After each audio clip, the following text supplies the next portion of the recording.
दोस्तों आज की वीडियो आपके लिए बहुत इंपॉर्टेंट होने वाली है। अगर आप सीए इंटर का ग्रुप 1 प्रिपेयर करने जा रहे हैं तो मैं आपको वो प्रायोरिटी चैप्टर्स बताने जा रहा हूं जिससे आप अपने ग्रुप 1 का जो अटेम्प्ट है को आखिरी बना सकते हैं। सर वो इंपॉर्टेंट चैप्टर्स जो आपको सीए के इंटर लेवल पर देखने को मिलेंगे ग्रुप 1 के अंदर, जिसमें आपके पास 3 सब्जेक्ट्स होने वाले हैं। तो बिना टाइम वेस्ट किए आइए फटाफट से अपनी बात को शुरू करते हैं।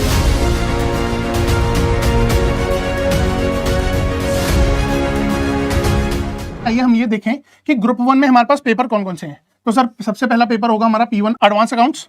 उसके बाद हमारे पास दूसरा पेपर होने वाला है P2 that is corporate and other laws.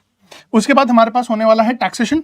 Taxation में सेक्शन ए में हमारा डीटी आ जाता है और सेक्शन बी में हमारे पास आईडीटी आ जाता है। तो मैंने कहा सर सबसे पहले हमें जो मिनिमम रिक्वायरमेंट है वो पूरी करनी है। क्या है minimum requirement? Sir priority chapter हमारे पास जो पेपर नंबर 1 में है वो है मॉड्यूल नंबर 3, जिसमें आपको चैप्टर नंबर 11 से लेकर 15 तक जरूर से करना है, क्योंकि ये चैप्टर्स बहुत आसान है, बड़े बड़े चैप्टर्स हैं बट आसान है, ठीक है ना। और इसकी जो एप्लीकेबिलिटी है वो भी बहुत आसान है, ठीक है। अच्छा, इसके बाद एक जो चैप्टर आएगा आपका, ठीक है ना, ये भी बहुत बड़ा है, ठीक है ना, बट सर नंबर देके जाने वाला है। बिग प्लस इजी का कॉम्बिनेशन है, बिग प्लस इजी का कॉम्बिनेशन है, और ये नंबर ना फ्री के देके जाता है। अगर आपने इसका कंसेप्चुअल अंडरस्टैंडिंग समझ लिया तो आपको कंसोलिडेशन में कोई भी दिक्कत नहीं आएगी, ठीक है ना। चैप्टर नंबर 10 के बाद आपको यहां पर चैप्टर नंबर 8 जिसमें रेवेन्यू बेस्ड अकाउंटिंग की बात की जा रही है, और चैप्टर नंबर 5 जिसमें एसेट बेस्ड अकाउंटिंग की बात की जा रही है, इस पे फोकस ज्यादा रखिएगा। और जहां आपने ये प्रायोरिटी चैप्टर्स कंप्लीट किए तो आपके पूरे के पूरे 50 से 60 मार्क्स पूरे के पूरे कवर हो जाते हैं, इंश्योर हो जाते हैं। इसके बाद आप जो भी करेंगे वो आपके बोनस नंबर है, ठीक है ना।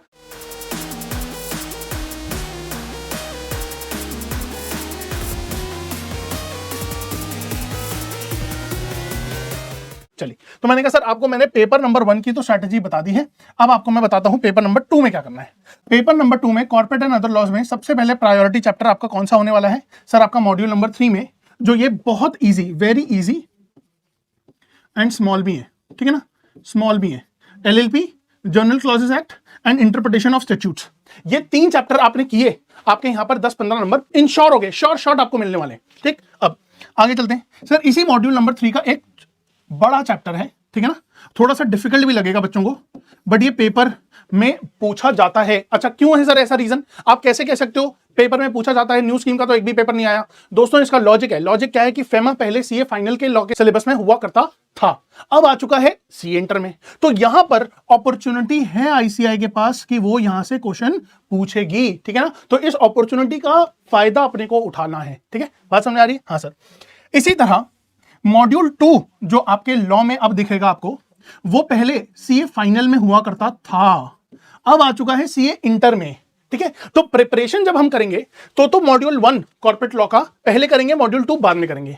बट हम रिवीजन करेंगे, एग्जामिनेशन में आंसर लिखने की तैयारी कर रहे होंगे तो मॉड्यूल 2 पहले कर लेंगे और मॉड्यूल 1 बाद में करेंगे, क्योंकि ये तो पहले से भी आपके सीए इंटर के सिलेबस में था, ठीक है ना। तो कुछ लोग जो रिपीट कर रहे हैं अपना अटेम्प्ट, उनको ये टॉपिक्स फैमिलियर लगेंगे, बट जो लोग पहली बार कर रहे हैं तो वो इक्वली सर आपके लिए इंपॉर्टेंट है। तो मॉड्यूल 1 भी इंपॉर्टेंट है, मॉड्यूल 2 भी इंपॉर्टेंट है, ठीक है ना। चलिए मॉड्यूल 2 ज्यादा इंपॉर्टेंट है मेरे हिसाब से कंपनी लॉ के अंदर, ठीक है। चलिए सर ग्रुप 1 के पेपर नंबर 3 पे आते हैं, जिसमें हमें डीटी और आईडीटी की बातें करनी है। तो यहां पर अगर आप देखेंगे तो मैंने क्या लिखा है, सबसे पहले आपको जीएसटी को फोकस करके 50 मार्क्स इंश्योर कर लेने हैं, और उसके बाद ही आपको डीटी पे उतरना है, क्योंकि डीटी का जो सिलेबस आईसीआई ने सीए इंटर के सिलेबस में डाला है वो 50 मार्क्स के बजाय बहुत ज्यादा वास्ट है, ठीक है ना। तो कंपैरिजन में 50 marks versus the size of the syllabus वो बहुत ज्यादा इनएडिक्वेट है, तो वो बहुत ज्यादा लार्ज है, ठीक है ना, इनफाइनाइट हो रहा है डीटी का सिलेबस। तो हमें उसमें जाके खो नहीं जाना है, पहले जीएसटी को फटाफट से कर लेंगे और उसके बाद डीटी का हम पोर्शन कवर करेंगे।